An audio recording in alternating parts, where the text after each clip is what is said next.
Godmorgen, Johanna. Det er Lilibeth. Det er din sygeplejerske for i dag.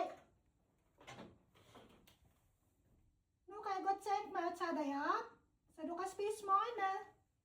Jeg tager lige din dyne her, Johanna. Nej, lad mig være.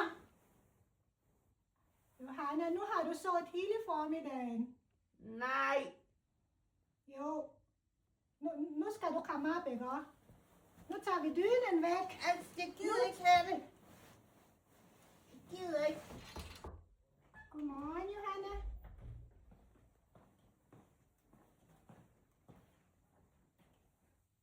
Godmorgen.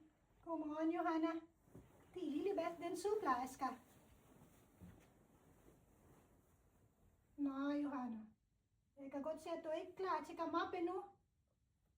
Men det er faktisk morgen. Hallo? Nej, lad mig være. Jeg kan godt se, at du ikke er klar til at komme op endnu. Og det er også okay, Johanna. Elisabeth, Johanna reagerer tit sådan, når hun føler sig presset. Ja. Se her, Johanna. Jeg sidder lige her og tager den her sengehesten ned, ikke? Jeg kan godt tænke mig at høre, om du vil spise. Nej. Eller skal vi lige vaske Nej. dig først?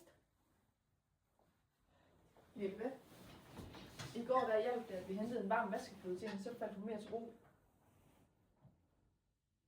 Ja, skal vi gøre det? Ja, det synes jeg, vi skal prøver. prøve. Ja, prøv.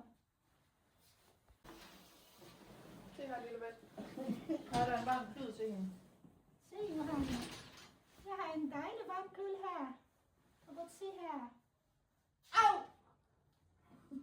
Er det varmt? Nej. Det er da dejligt varmt, Johanna. Se, er det ikke dejligt? Er det ikke dejligt, Johanna? Se. Det er dejligt. Ja.